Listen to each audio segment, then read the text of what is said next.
நத்தை மாதிரி இன்னொரு உயிரினம் பற்றி ஒரு குறிப்பு படித்தேன்.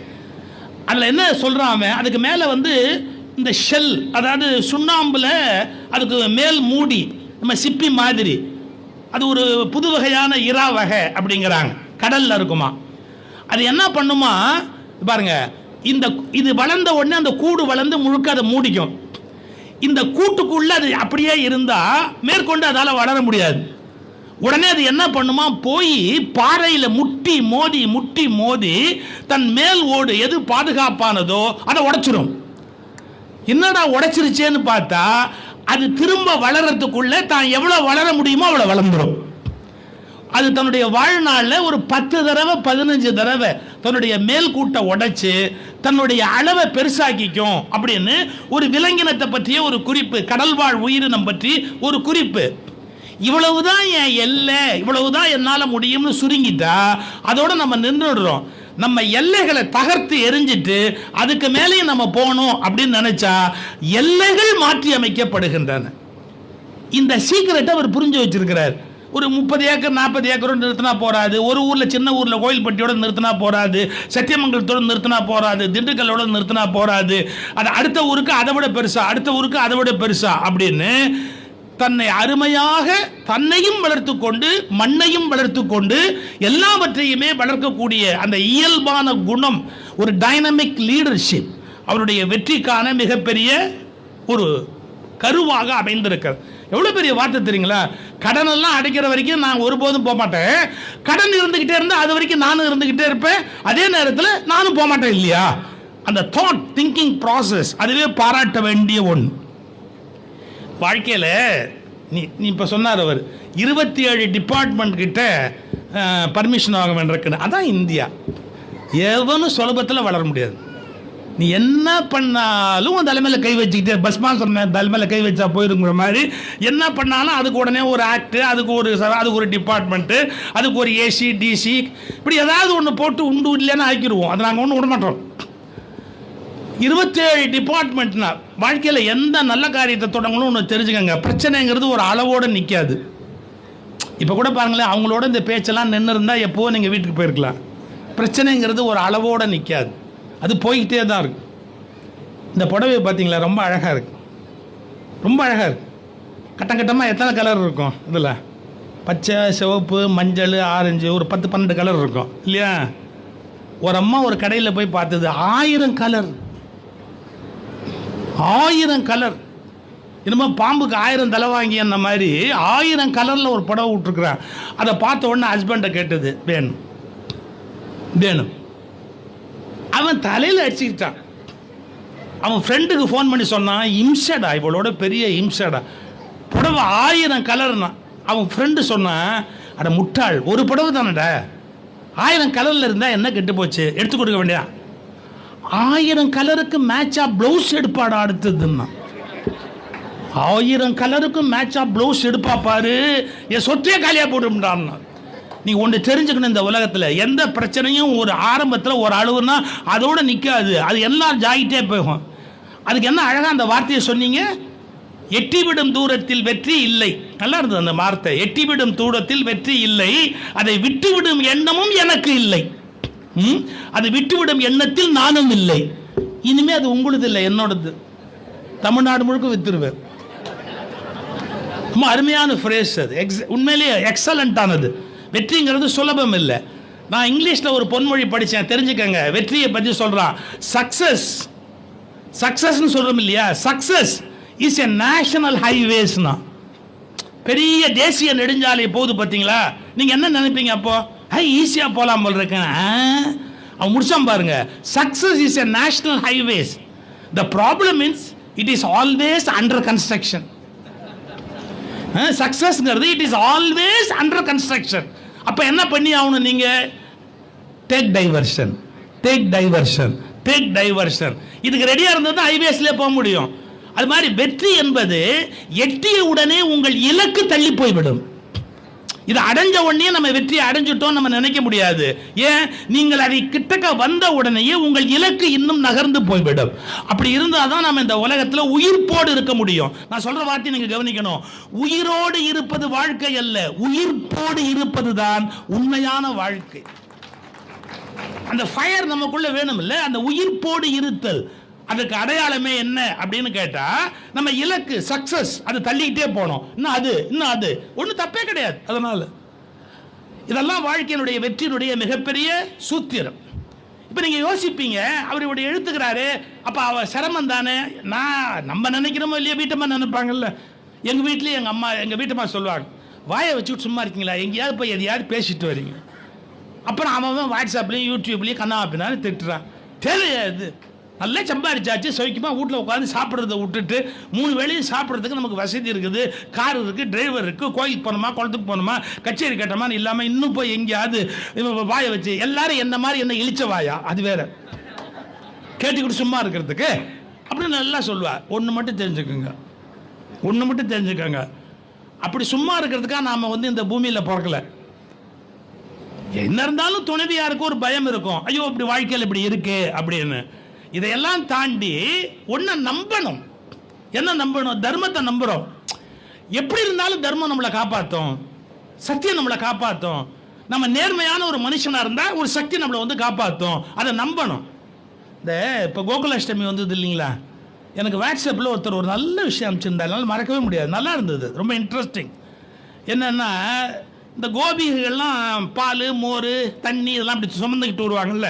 சில பேர் எல்லாத்தையும் ஒன்றாவே ஆக்கிடுவாங்க, சில பேர் தனித்தனியாக வச்சுருப்பாங்க. அந்த குடத்தை அப்படி தூக்கிட்டு வரும்போது கீழேந்து தூக்கி தலைமையில் வைக்க வேண்டியிருந்தது தான். அப்போ கிருஷ்ணன் விளையாடிக்கிட்டு இருந்தானா, அவனை பார்த்துட்டே, கிருஷ்ணா இந்த வெயிட்டை தூக்கி தலைமையில் வைடா அப்படின்னு ஒரு கோபிகை கேட்டாலாம். முடியாது போ, அதான் என் வேலையை, முடியாது போ அப்படி போட, உன்னால பெரிய கஷ்டம், ஒரு உதவி செய்ய மாட்டேன்ட்டு சிரமப்பட்டு அப்படி வச்சு மூச்சு முட்டு அதை எல்லாம் எடுத்துக்கிட்டு வீட்டுக்கிட்ட வந்து நின்னா, வீட்டு வாசல்ல அவன் நின்னானா, கொண்டா இறக்கி வைக்கிறேன், உன்னா இறக்கி வச்சானா. இவன் கேட்டாலாம், ஏண்டா முடியல எடுத்து மேலே வைன்னு சொன்னபோது வைக்கல, இப்போ ஏண்டா இறக்கி வைக்கிறேன். ரொம்ப அழகாக அந்த கதையை முடித்தான். பாரத்தை பக்தன் தலைமையில் ஏற்றுவது கடவுளின் வேலை அல்ல, இருக்கிற பாரத்தை இறக்கி வைப்பது தான் கடவுளுடைய வேலை. யார் பாரமாக இருந்தாலும் அந்த பாரத்தை இறக்கி வைக்கிறது தான் கடவுளோட வேலை. அப்படி எதுக்கு சொல்ல வரேன்? ஒரு எல்லைக்கு மேலே நாம் ஏற்றுக்கொள்ளுகிற பாரம் நம்முடையது அல்ல, அதை இறக்கி வைக்கிறதுக்கு இறைவன் ஒரு ஏற்பாடு செய்வான். ஒருவேளை இவங்க 2 பேர் கூட உங்களுக்கு இறைவன் செய்த ஏற்பாடு தான், பாரத்தெல்லாம் இறக்கி வைக்கிறதுக்கு வேண்டிய ஒரு ஏற்பாடு தான். பாருங்க, ஏற்கனவே இவங்க 3 பேர், அதுவே இறைவன் செய்த ஏற்பாடு தான். அதாவது வீட்டுக்குள்ள வரும்போது நம்ம பாரத்தை இறக்கி வைக்கிறதுக்கு ஒரு இடம் வேணும் இல்லை, அதுக்கு தகுந்த மாதிரியான ஒரு சூழல் இருக்கணும் இல்லை. கோச்சுக்காதீங்கம்மா அவர் திட்டுவான்னு எல்லா ஹஸ்பண்டையுமே திட்டுவாங்க. ஏன்னா அவங்க ஆஃபீஸில் அந்த டென்ஷனோடு வரும்போது வீட்டுக்குள்ள நுழைஞ்ச உடனே ஒரு 2 நிமிஷம் கத்துவாங்க. என் ஃப்ரெண்டு சண்முக வடிவேல்னு ஒருத்தர் நல்லா பேசுவார், அவர் பள்ளிக்கூடத்து வாத்தியார். வீட்டுக்கு வந்தார், ஒய்ஃபு காப்பி கொண்டாந்து கொடுத்தாங்க. காப்பி இப்படி வச்சுட்டு, ஹே காப்பியா அது நாய் கூட குடிக்காதுன்னு வச்சுட்டு வச்ச உடனே அவர் பிள்ளை என்ன பண்ணா, அம்மா கிட்ட போய், அம்மா காப்பியில் என்ன குறைச்சல், நான் இப்போ குடிச்சேன், நான் நாயா, நாய் கூட குடிக்காதுன்னு அப்பா சொல்கிறார். நீ பாட்டுக்கு பேசாமல் இருக்கிறியம்மா, பதிலுக்கு கேட்க வேண்டியது தானே, என்ன குறை அல்ல என்ன இல்லை அப்படின்னு கேட்க வேண்டியது தானே அப்பாட்டேன்னு. அந்த அம்மா சொல், போட வெளியே போய் விளையாடுற, உங்கள் அப்பா பற்றி எனக்கு தெரியும், போட நீ போய் வெளியே விளையாடு. இந்த பையன் வெளியே போய் விளையாட போயிட்டான். ஒரு ஒரு ஒரு ஆம்பளை எவ்வளோ நேரங்க சத்தம் போடுவான் திட்டினா கூட. எனக்கு தெரிஞ்ச ஒரு ஆம்பளை ஒரு ஒரு 10 நிமிஷம் 15 நிமிஷம் சத்தம் போடுவான். ஆனால் லேடிஸ் சத்தம் போட்டாங்கன்னு வச்சுங்களேன், 27 நிமிஷம் போடுவாங்க. நீங்கள் யோசிக்கிறீங்களா, என்ன இவன் 27ன்னு ஒரு கணக்கு சொல்கிறாரு? சீரியலில் ஒவ்வொரு சீரியலும் 27 நிமிஷம் தான். அந்த சீரியல் முடிஞ்சு அடுத்த சீரியல் ஆரம்பிச்சிடும் பார்த்தீங்களா, 27 நிமிஷம். ஸோ லேடிஸ் அந்த சீரியலோட அட்டாச்சு, ஜென்ஸ் எப்போவுமே நியூஸோட அட்டாச்சு. அதனால அவங்க 10-15 நிமிஷம் வரை நிறுத்திடுவாங்க. ஜென்ஸ் திட்டினாங்கன்னா, லேடிஸ் திட்டினாங்கன்னா 27 நிமிஷம் ஓடும். இது மொத்தம். இவர் வாத்தியார் இல்லையா, பள்ளிக்கூடத்து வாத்தியார், இவர் 40 நிமிஷம் திட்டினார். ஏன்னா பள்ளிக்கூடத்து வாத்தியாருக்கு பீரியட், ஒரு பீரியட் 45 நிமிஷம் இல்லையா, அதனால இவர் எல்லாம் திட்டினார். திட்டு அந்த அம்மா ஒன்றுமே கண்டுக்கல, அது பாட்டுக்கு அந்தாண்ட போச்சு இந்தாண்ட போச்சு. கொஞ்ச நேரம் ஆன உடனே அந்த ரியலைசேஷன் இவருக்கு வந்துருச்சு. உடனே மெதுவாக ஒய்ஃப் சொல்கிறாரு, இந்தா கவனிக்காமல் போகிற, என்ன ரொம்ப சத்தம் போட்டேன்ல, ரொம்ப சத்தம் போட்டேன்ல அப்படின்னு. அந்த அம்மா இன்னொரு காப்பி வேணுமா? ஸ்ட்ரெயிட்டாக அதான் விஷயத்துக்கு தான். இன்னொரு காப்பி வேணுமா? அதை நேராக கேட்குறது. இன்னொரு காப்பி இந்த வர்றேன் கொண்டு போய் கொடுத்துட்டு அதை குடித்த உடனே இது நீ குடிக்கிற காப்பியா நாய் குடிக்கிற காப்பியா? அந்த அம்மா ஒரு செகண்டில் இது நீ குடிக்கிற காப்பியா நாய் குடிக்கிற காப்பியா? அப்போ என்ன அர்த்தம்? நீ என்ன பேசினாலும் அது எனக்கு ஒரு விஷயமே இல்லையா? ஏன் நீ தான் எனக்கு முக்கியமே ஒழிய உன் கோபத்தை பற்றி எனக்கு என்ன கவலை? அதுதானே ஒரு மனைவியோட அன்பு. நான் வந்து லேடிஸை ப்ரிப்பேர் பண்ணுறேன். நாங்கள் கொஞ்சம் முன்ன பின்ன கோவப்படுவோம். நீங்கள் தான் அதை அட்ஜஸ்ட் பண்ணி போகணுங்கிறதுக்காக உங்கள் எல்லாத்தையும் மொத்தமாக கேட்டுக்கிறேன்.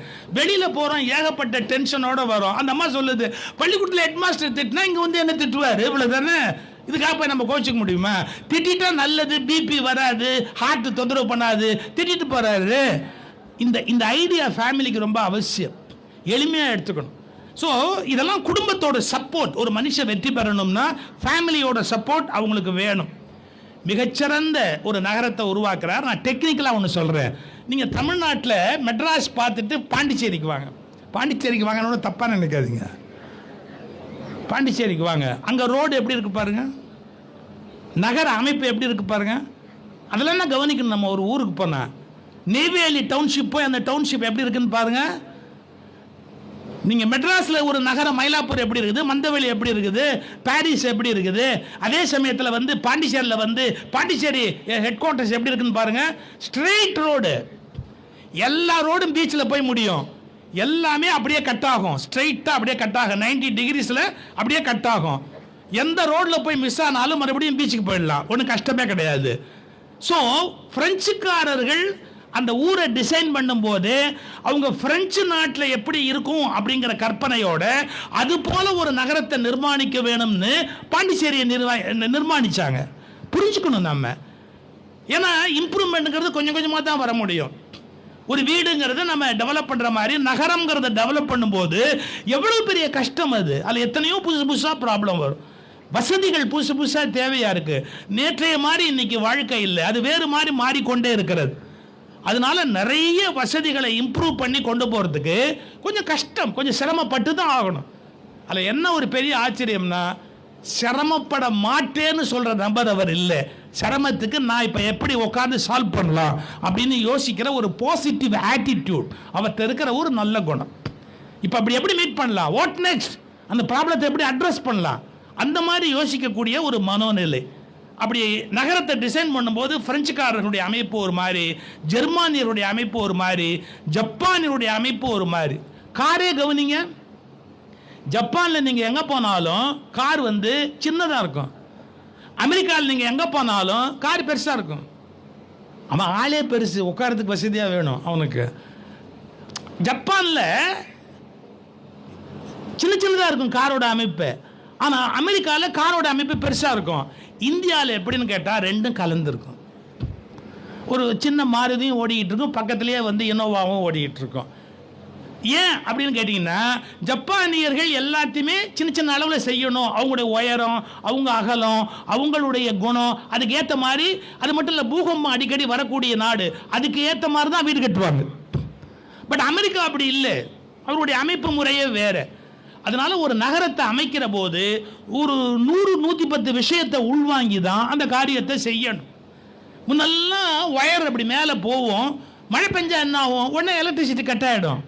பூமிக்கு கீழே ஒயரை கொண்டு போயிட்டோன்னு வச்சுக்கோங்க, எலக்ட்ரிசிட்டி கட் ஆகிறது இல்லை. எவ்வளோ பெரிய அட்வான்ஸ்மெண்ட் இப்போ. ஸோ அந்த காலத்துக்கு ஏற்ற மாற்றங்களை செய்ய வேண்டிய ஒரு விழிப்பு அது அவசியமாக செய்யணும். இவைகளை எல்லாம் உள்ளடக்கி இதை செய்வதற்கு அவங்க தயாராக இருக்கிறாங்க. நான் நிறைவாக ஒரே ஒரு கருத்தை சொல்லி முடிக்கிறேன். நான் திருப்பி உங்களுக்கு வற்புறுத்துறது எல்லாருக்கும் பயன்படக்கூடிய விஷயத்தில் நான் சொல்ல விரும்புகிற விஷயம் இதுதான். வரும்போது ஒரு 2 மினிட்ல சைட் போட்டிருந்தாங்க. நான் கேட்டேன், இதெல்லாம் வந்து டெவலப் ஆதான்னு.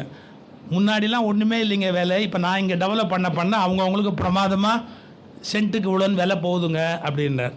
உடனே அவருக்கு ஒரு ஜோக் சொன்னேன். ஒரு ஹோட்டலில் ஒருத்தன் உட்காந்துருந்தான். சர்வர் வந்து என்ன வேணும் அப்படின்னு கேட்டான். பதிலே சொல்கிறேன். சில பேர் சாப்பாடு ஆர்டர் பண்ணுறதே அருள் வாக்கு மாதிரி பண்ணுவான். யோசிச்சு சொல்லுவானா, சொல்கிறேன் அப்படின்னா. சர்வர் பொறுமை இழந்து போய் கேட்டான், சொல்லி தொலையா என்ன வேணும் சொல். எதிர் சீட்டில் வந்து உட்காந்த ஒருத்தன் டக்குன்னு வந்த உடனே சொன்னான், கீ ரோஸ்ட் ஒன்று அப்படின்னு. அந்த கீ ரோஸ்ட் நம்ம ஆர்டர் பண்ண உடனே இவன் சொன்னான், அந்த கல்லில் அடுத்தாப்பில் என் தோசை. அந்த கீ ரோஸ்ட்டை எடுத்த உடனே அந்த கல்லில் எனக்கு தோசை போட்டு கொண்டு வரணும். இவன் ஏன் காத்திருந்தான்னு தெரியுதா? செலவு கீ ரோஸ்ட்டுக்கு பில்லு கொடுக்க மாட்டாரான், ஆனால் அவன் கீழே இவன் ரோஸ்ட் வேகணுமா இல்லையா? இந்த இடம் டெவலப் ஆனால் முன்னாடி இருக்கிற இடமெல்லாம் இது கீ ரோஸ்ட்டில் போட்ட கல். ஆனால் அப்படி 80 அடிக்கு வழியெல்லாம் மாற்றி இந்த புல்லை வெட்டணும், அந்த மரத்தை வெட்டணும், ரோடை இப்படி கொண்டாடணும், அப்படி கொண்டாடணும், எல்லா முயற்சியும் பண்ணி அவருடைய எண்ணம் பாருங்கள், தான் செய்கிற போதே எல்லாத்தையும் சேர்த்து கொண்டு போகணும் அப்படின்னு. நான் ஒரு வார்த்தையோடு முடிக்கிறேன்னு சொன்னேன். என்னுடைய நண்பர் ஒருத்தர் நடந்தது வாழ்க்கையில், அவங்க அப்பா சாதாரணமான ஒரு மிடில் கிளாஸ் ஃபேமிலி அவருடைய அப்பா. ஆனால் அவர் நல்ல படிப்பு படித்தார். அதனால தான் நான் எப்போவுமே சொல்கிறது, ஏழைகளும் நடுத்தர மக்களும் முன்னுக்கு வரணும்னா கல்வி ஒன்று தான் அவங்களுக்கு சரியான வழி, வேறு வழி கிடையாது. ஒரு ஏழை குடும்பத்திலேயோ இல்லை சாதாரண பின்னாடி இருக்கிற குடும்பத்திலேயோ பிறந்து ஒருத்தர் முன்னுக்கு வரணும்னா கல்வி மட்டும்தான் ஒருத்தனை மேலே தூக்கிட்டு போகிறதுக்கான சரியான இறகு. அவர் நல்லா படித்தார், அந்த ஊர்லேயே பிரமாதமாக படிப்பார், அவர் பெரிய படிப்பு. அவர் காலேஜுக்கு போகிறதுக்கு பாருங்களேன், பஸ் ஸ்டாண்டில் நிற்பார் இப்படி. அந்த ஊர்லேயே பெரிய பணக்காரருங்க. அவருடைய கார் அந்த காலத்தில் பிளிமோத் பெரிய கார் அந்த காலத்தில். அந்த பிளிமோத் கார் அப்படி கிராஸ் பண்ணி போகும்போது இவர் நினைப்பார், நம்ம பஸ்ஸுக்கு நிற்கிறோம், இந்த மாதிரி ஒரு காரில் என்னைக்கு போகிறோம், இந்த மாதிரி ஒரு காரில் போகணும், போனால் இந்த மாதிரி ஒரு காரில் போகணும் அப்படின்னு டெய்லி நினைப்பார். அப்புறமா அவர் இன்ஜினியரிங் தான் முடித்தார். இன்ஜினியரிங் முடித்து பெரிய போஸ்ட்டுக்கு போயிட்டார். அவர் வீட்டில் உட்காந்துருக்காரு. ஒரு நாள் ஆச்சரியம் சார், எவனுமே நம்ப முடியாது, இவர் வீட்டு வாசலில் அந்த பிளிமோத்து வந்து நின்றுது சார். இவர் வீட்டு வாசலில் வந்து பிளிமோத்து நின்றுது. அந்த ஊர்லேயே பெரிய பணக்காரரு. அவர் இறங்கி வராரு. இவங்க அப்பாலாம் பதறிட்டார், நம்ம வீட்டுக்கு இவர் ஏன் வராரு அப்படின்னு. எல்லாரும் ஓடி போய் வாங்க, என்ன சமாச்சாரம், உன் பையன் நல்லா படிச்சிருக்கானாமே? ஆமாம். நல்லா சம்பாதிக்கிறானாமே? ஆமாம். என் பொண்ணை கட்டிக்குவானா அப்படின்னார். அது அவனை தான் கேட்கணும். அவருக்கு பொண்ணு முக்கியம் இல்லை, காரு முக்கியம். அந்த மாதிரி ஒரு காரில் என்னைக்காவது போக மாட்டோமான்னு யோசிச்சவர் தானே அவர். அந்த காருக்கு சொந்தக்காரர் வந்து நிற்கிறாரு. இப்போ என் பொண்ணை கட்டிக்க அப்படின்னு கேட்குறாரு. மாட்டேன்னா சொல்லுவார், பைத்தியமா என்ன அவருக்கு? அவர் ஒரே சந்தோஷம். இது வெறும்னு கற்பனை இல்லைங்க, நடந்த கதை. எதுக்கு சொல்கிறேன்னு தெரிஞ்சுங்களா? தினம் அந்த கார் போகும்போது இது மாதிரி ஒரு காரில் போகணும்னு நினச்சா அதே காரு மாப்பிள்ளை அழைப்பில் அவரை ஏற்றிக்கிட்டு போகுது.